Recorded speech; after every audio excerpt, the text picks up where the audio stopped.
नमस्कार, आप देख रहे हैं देवभूमि। मैं हूं आपके साथ उन्नति भटनागर। बुलेटिन की शुरुआत करते हैं महत्वपूर्ण खबर के साथ। सीएम पुष्कर सिंह धामी का दिल्ली दौरा, कई केंद्रीय मंत्रियों और नेताओं से करेंगे मुलाकात। उत्तराखंड से जुड़े कई विषयों पर हो सकता है निर्णय।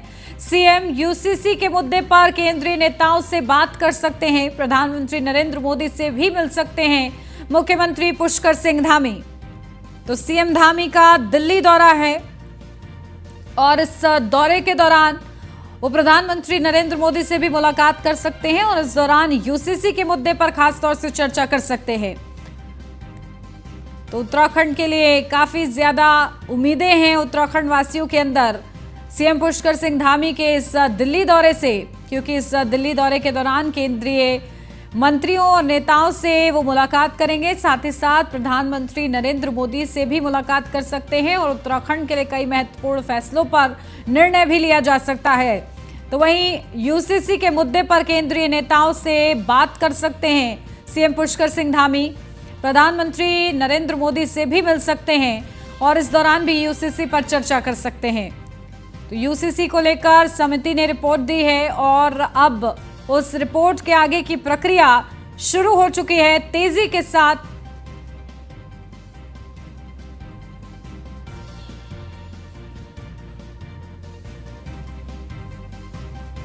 डिफेंस ले ले और उस पर काम करे। इसी प्रकार से जोशीमठ और धारचूला दो स्थानों पर सेना के हेलीपैड हैं।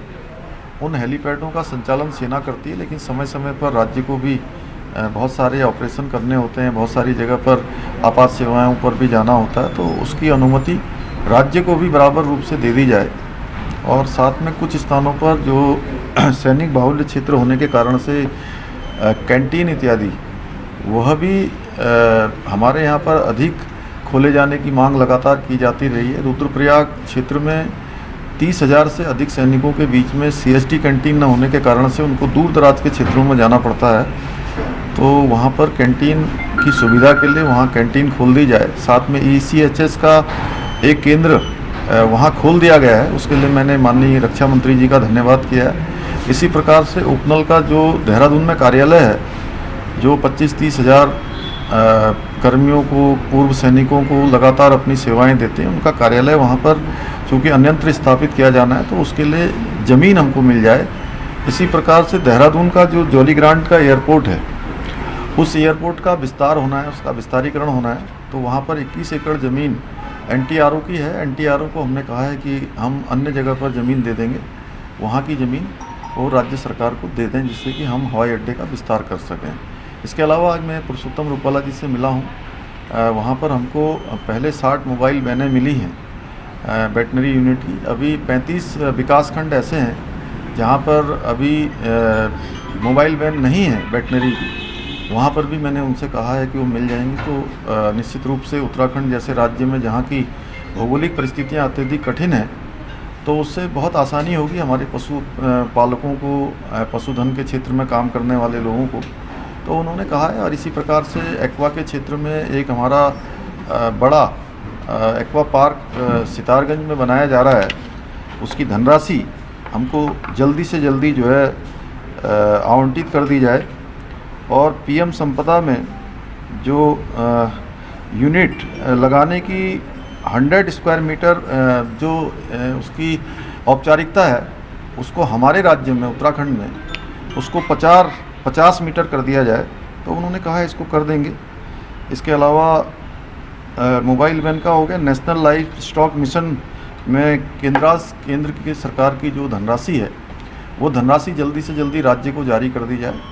इन सभी मुद्दों पर बात हुई और उन्होंने मुझे आश्वस्त किया है कि हम राज्य के अन्य मुद्दों पर भी और राज्य को पूरी तरह से प्राकृतिक कृषि की ओर ले जाया जाए, यूरिया का उपयोग कम से कम किया जाए।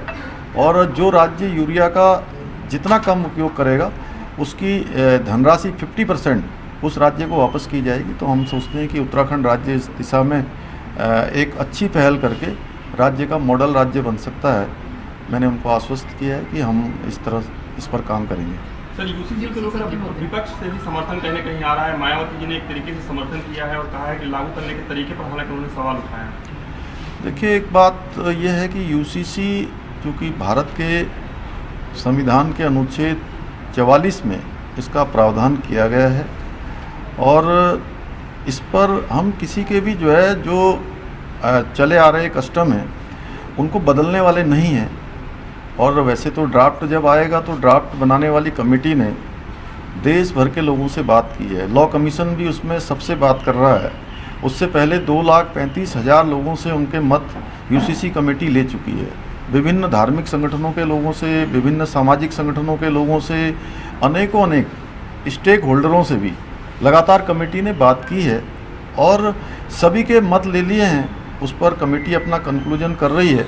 कमेटी की एक बार रिपोर्ट आ जाएगी तो उसके बाद उसमें जो भी और विधिक परीक्षण होना है या और जो भी कानूनी रूप से किया जा सकता है, संवैधानिक रूप से किया जा सकता है, उस पर पूरी चर्चा के बाद, पूरा उसका आकलन करने के बाद उस पर आगे कार्रवाई होगी। सर, कमेटी के किसी मेंबर से आपकी मुलाकात हुई है या प्रस्तावित है आज, क्योंकि वो भी दिल्ली में है? नहीं, कमेटी के मेंबरों से कल मेरी मुलाकात हो चुकी है। सभी लोगों ने हमको बताया, उन्होंने कहा है कि हमने लगभग सारे संकलन कर लिए हैं। जल्दी ही कमेटी हमको ड्राफ्ट बनाकर दे देगी। कोई तारीख वगैरह है सर जिसमें आपको ड्राफ्ट रिपोर्ट मिल जाएगी? उन्होंने 30 जून तक संकलन करने की बात कही थी। मैं कमेटी को बधाई देता हूं कि उन्होंने 30 जून का जो समय निर्धारित किया था, जो उन्होंने 1 साल से अधिक समय तक काम किया है, तो उस तय सीमा पर उन्होंने अपना संकलन कर लिया है। धन्यवाद। टाइगर मामले में कांग्रेस जांच की मांग कर रही है। कौन सा वाला मामला? जो कार्बेट टाइगर मामला था। नहीं, उस पर ऑलरेडी हम लोग जांच कर रहे हैं। कांग्रेस की जरूरत नहीं है। हम स्वयं कहीं पर गलत चीज़ होती है तो उसकी जांच करते हैं। सर, हम लोगों को 2 मिनट का समय दें। कल आपने वादा किया।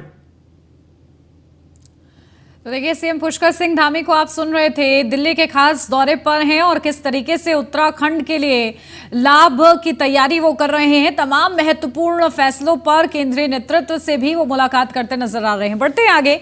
उत्तराखंड के मुख्यमंत्री पुष्कर सिंह धामी दिल्ली के दौरे पर हैं। आपने अभी देखा, जहां सीएम धामी ने रविवार को पशुपालन एवं डेयरी मंत्री पुरुषोत्तम रुपाला से मुलाकात की।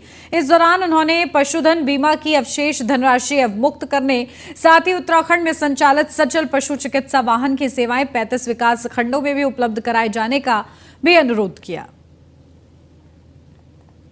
तो पशुधन बीमा से मुलाकात, पशु चिकित्सा वाहन मुहैया कराने का आग्रह किया है। तो केंद्रीय पशुपालन मंत्री पुरुषोत्तम रुपाला से मुलाकात की है सीएम पुष्कर सिंह धामी ने और पशुधन बीमा समेत कई मुद्दों पर बात हुई है। तो इसी के साथ साथ सीएम ने सचल पशु चिकित्सा वाहन मुहैया कराने का आग्रह भी किया है।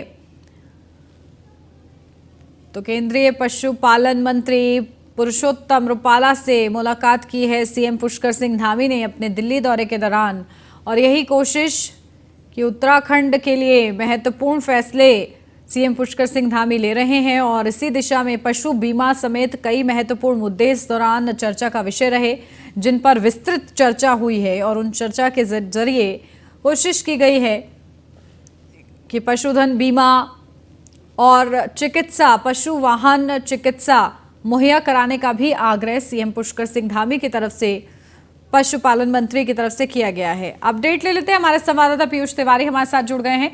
पीयूष, क्या कुछ अपडेट? देखिए किस तरीके से सीएम धामी की एक खास मुलाकात हुई है और इस दौरान पशुधन बीमा और साथ ही साथ तमाम महत्वपूर्ण मुद्दों पर चर्चा हुई है, क्या कुछ अपडेट? जूम करना। पीयूष, मेरी आवाज मिल रही है आपको? चलिए, शायद अभी पीयूष तक आवाज हमारी नहीं पहुंच रही है, लेकिन इस बीच मुलाकात की ये तस्वीरें भी हम आपको दिखा रहे हैं और इस मुलाकात में कई महत्वपूर्ण मुद्दों पर चर्चा भी हुई है। अपडेट ले लेते हैं, पीयूष जुड़े हुए हमारे साथ। पीयूष, आवाज मिल रही है मेरी आपको? तो आप बताइए कि किस तरीके से, देखिए ये खास मुलाकात हुई है सीएम धामी की और इस दौरान कोशिश यही है कि पशुधन बीमा और इसी के साथ तमाम महत्वपूर्ण निर्णयों पर फैसला लेना है, उनको लेकर क्या कुछ अपडेट है?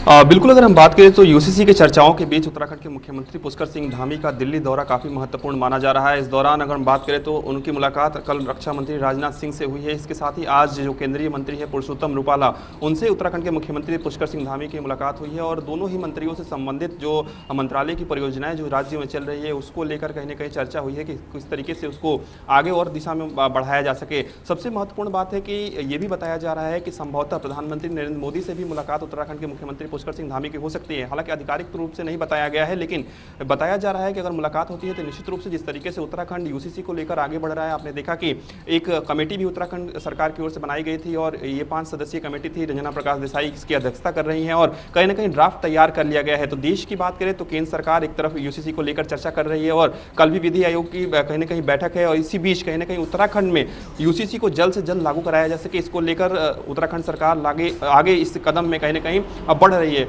उत्तराखंड के मुख्यमंत्री पुष्कर सिंह धामी दिल्ली दौरे पर पहुंचे हुए हैं। इस दौरान तमाम केंद्रीय मंत्रियों से उनकी मुलाकात हो रही है। संभवतः केंद्रीय मंत्री नितिन गडकरी से भी उनकी मुलाकात होगी।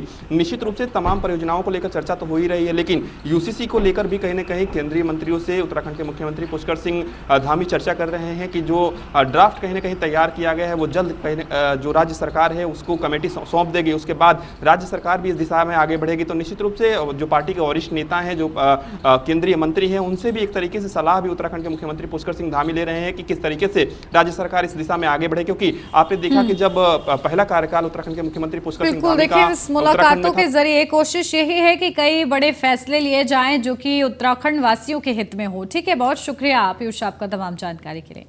मुख्यमंत्री पुष्कर सिंह धामी ने नई दिल्ली में रक्षा मंत्री राजनाथ सिंह से भी शिष्टाचार भेंट की है। मुख्यमंत्री ने केंद्रीय रक्षा मंत्री से रानीखेत और लैंसडाउन में छावनी बोर्डों को भंग करने और सैन्य स्टेशनों से बाहर के क्षेत्रों को राज्य प्रशासन को हस्तांतरित करने का अनुरोध किया है। मुख्यमंत्री धामी ने हिमाचल प्रदेश के यौल में छावनी बोर्डों को भंग करने और छावनियों के नागरिक क्षेत्रों को नगर पालिकाओं के साथ विलय करने और छावनियों को सैन्य स्टेशनों के रूप में फिर से नामित करने के निर्णय का स्वागत किया। मुलाकात के दौरान सीएम धामी रुद्रप्रयाग में पूर्व सैनिकों एवं उनके आश्रितों हेतु ECHS केंद्र खोले जाने की संस्तुति प्रदान करने के लिए रक्षा मंत्री का आभार भी व्यक्त किया।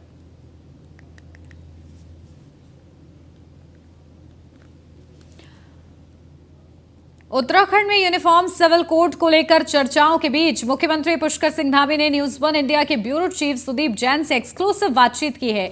सीएम धामी ने कहा है कि यूसीसी को लेकर ड्राफ्ट लगभग बनकर तैयार हो गया है। इसके लिए ड्राफ्ट कमेटी ने हर वर्ग के लोगों से बातचीत की है।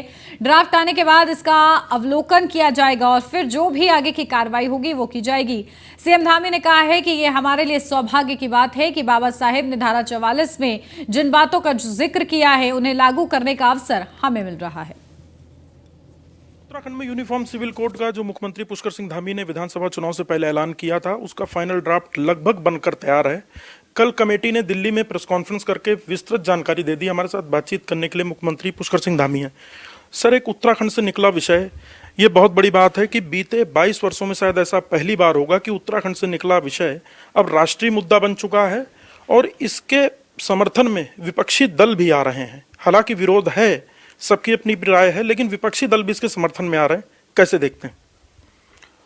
उत्तराखंड की देवतुल्य जनता ने इसके लिए हमको मैंडेट दिया और चुनाव, जो आम चुनाव विधानसभा के हुए, उस चुनाव से पहले हमने उत्तराखंड की देवतुल्य जनता के समक्ष प्रस्ताव रखा था और उन्होंने इस पर हमको अपना आशीर्वाद दिया कि आप आगे बढ़िए, इसको उत्तराखंड में लागू होना चाहिए। मैं उत्तराखंड की देवतुल्य जनता का धन्यवाद देना चाहता हूँ कि उन्होंने जागरूकता से और समाज का एक बहुत बड़ा संवेदनशील मुद्दा जिस पर समय समय पर बात उठती रही, उस पर उत्तराखंड के लोगों ने आगे आकर हमको सरकार में आने का मौका दिया, दोबारा सेवा करने का अवसर प्रदान किया। तो मैं ऐसा मानता हूं कि उत्तराखंड की जनता सही मायने में इसके लिए जो ड्राफ्ट बनकर तैयार हुआ है वो बधाई उन्हीं को है, उनका मैं आभार व्यक्त करना चाहता हूं। सर, हमारे पड़ोसी राज्य में हिमाचल प्रदेश में कांग्रेस की सरकार है, वहाँ के PWD मिनिस्टर विक्रमादित्य इसके समर्थन में है। महाराष्ट्र में उद्धव गुट भले ही अब सत्ता में नहीं, परंतु वो भी समर्थन में है, वो भी एक अपनी बैठक कर रहे हैं, हालांकि रणनीति का खुलासा नहीं किया। केरल के राज्यपाल इसे बहुत बेहतर मानते हैं। पूरे देश में इसको लेकर एक पॉजिटिव संदेश है। महत्वपूर्ण बात यह है कि केंद्र में जो आपकी पार्टी के बड़े नेता हैं वो भी इसको लेकर अब एक बड़ी एक्सरसाइज कर रहे हैं। केंद्र भी इसको विधेयक के रूप में लाने की तैयारी में है। तो क्या सर मानते हैं कि उत्तराखंड से निकला विषय जो पूरे देश में गया, इसको लेकर एक पॉजिटिव माहौल भी बना है, राष्ट्रीयता की भी एक भावना और मजबूत हुई है? निश्चित रूप से एक देश के अंदर लगातार ये बात लंबे समय से उठती रही है कि देश में रहने वाले हर एक व्यक्ति के लिए एक समान कानून होना चाहिए। और भारत के संविधान के अनुच्छेद 44 में इसका प्रावधान किया गया है। उस समय बाबा साहब भीमराव अंबेडकर जी, उनके द्वारा जो संविधान बनाया गया उसमें भी इसका उल्लेख है। इसलिए जो भारत की विधि व्यवस्था है, भारत के संविधान पर जिनकी आस्था है, जिनका विश्वास है, सारे लोग स्वागत करेंगे। और ये हम किसी के विरोध में नहीं लाए हैं, ये तो हम सबके संतुष्टिकरण के लिए लाए हैं, सबके उत्थान के लिए लाए हैं, सबके सशक्तिकरण के लिए लाए हैं। सर, चुनाव से पहले बहुत शांतिपूर्ण तरीके से, जैसा कि आपका हंसमुख व्यवहार भी है, बहुत शांतिपूर्ण तरीके से आपने इसका ऐलान किया, कमेटी बनी और कमेटी की ड्राफ्ट जो है वो लगभग बनकर तैयार है। माना जा रहा था कि 30 जून को ड्राफ्ट आ सकता है, हालांकि कुछ विलंब है। तो क्या माना जाए सर जुलाई अंत में या अगस्त में सरकार विधानसभा सत्र बुला रही है? अभी ड्राफ्ट हमको मिलने वाला है। जैसे ही हमको ड्राफ्ट मिलेगा तो हम आगे की जो रणनीति है उस बनाएंगे। आगे का जो भी कार्यक्रम बनेगा जल्द से जल्द हम इसको लागू कर देंगे। कोई बातचीत हुई है क्या? नहीं, अभी कमेटी के लोगों ने इतना ही बताया है कि उन्होंने ड्राफ्ट बना लिया है और जल्दी ही हमको सौंपेंगे। सर, 15 तारीख को केंद्रीय गृह मंत्री अमित शाह जी भी उत्तराखंड में रहेंगे, वो मध्य क्षेत्रीय परिषद की बैठक में आ रहे हैं। तो क्या उनके समक्ष भी ये विषय उठने वाला है? क्योंकि केंद्र में वो गृह मंत्रालय भी उनके पास है और गृह मंत्रालय भी इसको विधेयक के रूप में भी आगे प्रोसेस कर रहा है। तो क्या माना जाए ये दिन और भी महत्वपूर्ण होगा यूसीसी को लेकर? नहीं, देखिए, माननीय केंद्रीय गृह मंत्री जी हमारे सर्वोच्च नेता हैं और उनका मार्गदर्शन हम लेते रहते हैं। सभी विषयों पर उनका मार्गदर्शन मिलता है और राज्य के लिए जो भी जरूरी मुद्दे होते हैं वो हमको मार्गदर्शन भी देते हैं और हम उनके दिए हुए मार्गदर्शन से आगे भी बढ़ते हैं। लोगों ने इसको लागू करने के लिए अपना समर्थन दिया है, हम उसको लागू करने की दिशा में आगे बढ़ रहे हैं। ड्राफ्ट बनाने वालों ने 2,35,000 लोगों से सीधे सीधे बात की है, विद्वानों से बात की है, अनेकों धार्मिक संगठनों के, सामाजिक संगठनों के, स्टेक होल्डरों से, सभी से वार्ता करने के बाद ड्राफ्ट बनाया है। एक अच्छा ड्राफ्ट आएगा जो सबके सशक्तिकरण के लिए होगा, हर वर्ग के उत्थान के लिए होगा और हम उत्तराखंड में इसको लागू करेंगे। हम देश के अन्य राज्यों से भी सबसे अपेक्षा करेंगे कि जो हम उत्तराखंड में लागू कर रहे हैं वो सभी जगह लागू हो। तो आपके मुख्यमंत्री पुष्कर सिंह धामी, जिन्होंने यूसीसी पर बहुत दो टूक कहा है कि लोग भी इसका पालन करें, क्योंकि ये किसी के खिलाफ नहीं है, इसके पीछे एक ही भावना है कि एक देश एक नियम एक कानून होना चाहिए और केंद्र सरकार भी इस पर विधेयक लाने के दिशा में आगे बढ़ रही है। तो उत्तराखंड से राष्ट्रीय स्तर पर एक बड़ा संदेश भी गया है। कैमरा सहयोगी अंजीत के साथ सुदीप जैन, न्यूज़ 1 इंडिया, देहरादून। चमोली में बद्रीनाथ राष्ट्रीय राजमार्ग बंद, लामबड़ और खजडू नाले के पास बंद हुआ एनएच। नदी में उफान के चलते सड़क पर मलबा आया है। मलबा आने और सड़क बहने से हाईवे बंद हुआ है। बद्रीनाथ हाईवे खोलने में जुटा बीआरओ, सड़क के दोनों ओर लगी वाहनों की लंबी कतार, जगह जगह हाईवे बंद होने से यात्री परेशान हो रहे हैं। तो नदी में उफान के चलते सड़क पर मलबा आया है और इस वजह से यात्री परेशान हो रहे हैं। हाईवे बंद हो चुका है और यात्रियों को आवागमन में परेशानी हो रही है।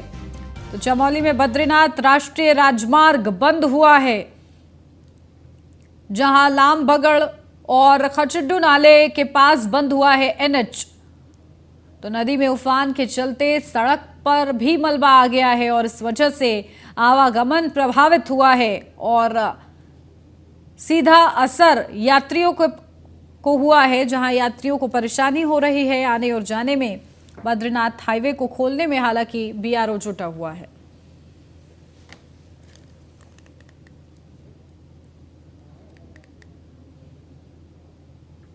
चमोली से ये खबर, जहां लामबगड़ और खचड्डू नाले के पास मलबा है, जिसके चलते एनएच बंद हुआ है।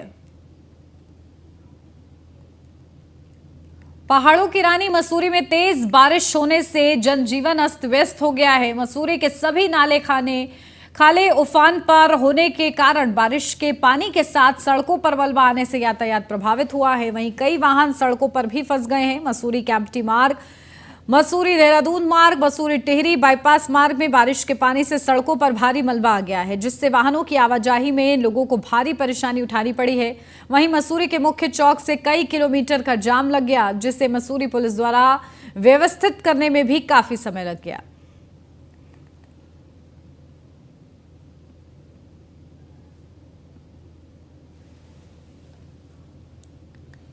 हरिद्वार में 4 जुलाई से शुरू होने वाली कांवड़ यात्रा को लेकर पुलिस और प्रशासन ने तैयारियां पूरी कर ली हैं। ADG law and order V Murugesan सहित उत्तराखंड पुलिस के अधिकारी और हरिद्वार के डीएम धीराज सिंह गर्ब्याल ने पुलिस लाइन में अधिकारियों और कर्मचारियों को ब्रीफ किया। आला अधिकारियों ने ब्रीफिंग के दौरान कहा कि इस बार भी कांवड़ मेले को सकुशल संपन्न कराना पुलिस और प्रशासन की पहली प्राथमिकता होगी। एडीजी लॉ एंड ऑर्डर ने बताया कि इस बार संपूर्ण मेला क्षेत्र को 12 सुपर जोन, 33 जोन और 120 सेक्टर में बांटा गया है। इस बार कांवड़ मेले के दौरान लगभग 4 करोड़ से अधिक कांवड़ यात्रियों के हरिद्वार पहुंचने का अनुमान लगाया जा रहा है। सुरक्षा की दृष्टि से 7 कंपनी पैरामिलिट्री फोर्स और 12 कंपनी पीएससी और लगभग 10,000 उत्तराखंड पुलिस के जवान तैनात किए जाएंगे। वहीं कांवड़ मेला क्षेत्र को बम निरोधक दस्ते के साथ ही सीसीटीवी और ड्रोन कैमरे से निगरानी में रखने की बात भी कही जा रही है। वहाँ पे बहुत तरीके के चैलेंजेस होता है, वो सारा चैलेंजेस को हमने स्टडी करके उसको फेस करना है, हमारा पुलिस का कर्तव्य है, हम करेंगे। हमारा पुलिस बिल्कुल इसके लिए तैयार है। रूट की अगर बात करें, रूट क्या वही रहेगा, कुछ अब की बात तब्दील हो जाएगा? देखो, टाइम जैसा जैसा पीक में हो जाता है उस समय रूट को थोड़ा डाइवर्सन होगा, वो डायनामिक है। जैसे अभी तो हाल में उतना भीड़ है ही नहीं है, इतना रोड अभी स्मूथ चलेगा। जब ज़्यादा हो जाती है फिर हमारी ट्रैफिक डाइवर्सन होगी, उस समय अच्छा सा आप लोगों के माध्यम से हम जनता को अवगत कराएंगे। 10 दिन पहले मेरठ में वहाँ यूपी पुलिस के नेतृत्व में पूरा पंजाब, हरियाणा, हमारी राजस्थान, पंजाब से भी हमारा मीटिंग हुई है, कोऑर्डिनेशन मीटिंग हुई है। सावन महीने में शुरू होने वाली नीलकंठ की कांवड़ यात्रा की तैयारियों को लेकर पुलिस प्रशासन की अहम बैठक हुई, जिसमें ADG law and order V Murugesan ने कांवड़ यात्रा में ड्यूटी करने वाले पुलिस अधिकारियों और कर्मचारियों को ब्रीफ किया। मौके पर देहरादून एसएसपी दिलीप सिंह कुंवर, टिहरी के एसएसपी नवनीता बुल्लर और पौड़ी की एसएसपी श्वेता चौबे ने अपने अपने क्षेत्रों में कांवड़ यात्रा को लेकर की गई तैयारियों की जानकारी एडीजी को दी। एडीजी ने सभी पुलिस अधिकारियों को कहा कि कांवड़ यात्रा को सुरक्षित और व्यवस्थित संपन्न कराना पुलिस के लिए चुनौती है, जिसे हर हाल में निभाना है। मुख्य रूप से कांवड़ यात्रा के दौरान भीड़ और ट्रैफिक को नियंत्रण करने की जरूरत है। एडीजी ने पुलिस कर्मियों को कांवड़ियों के साथ मधुर व्यवहार करने के लिए आदेश दिए हैं।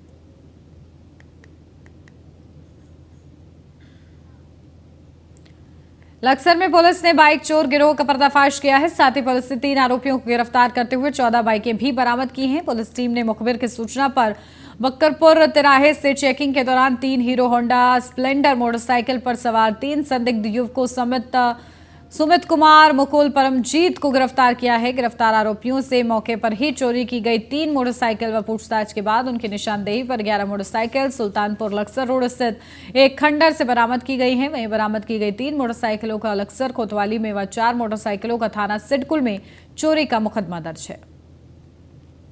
लक्सर कोतवाली में कई दिनों से सूचनाएं प्राप्त हो रही थी बाइक चोरी के संबंध में। इस संबंध में हमारी टीम लगातार काम कर रही थी और उसमें कल हमारी पुलिस टीम को ब्रेक थ्रू मिला, जो कि हमारे भीकमपुर चौकी इंचार्ज अरविंद रतूड़ी हैं। इसमें जो है कल बाकरपुर तिराहे से 3 लोग जो हैं चोरी की बाइक के साथ चेकिंग के दौरान पकड़े गए और उनसे जो पूछताछ करी गई उनमें पाया गया कि उन्होंने अन्य जगहों से जो है बाइकें चोरी करी थी और उनकी निशानदेही पे 11 और बाइकें बरामद करी गई, जो कि कुल 14 मोटरसाइकिलें इनके द्वारा बरामद करी गई हैं। इसमें से जो है 14 मोटरसाइकिल्स में से 3 मोटरसाइकिलों पर तो लक्सर कोतवाली मुकदमा लिखा गया है और 4 मोटरसाइकिल जो तस्दीक हुई है। और इसी के साथ इस बुलेटिन में बस इतना ही। खबरों का सिलसिला आगे भी जारी रहेगा। आप बने रहिए न्यूज़ फॉर इंडिया के साथ।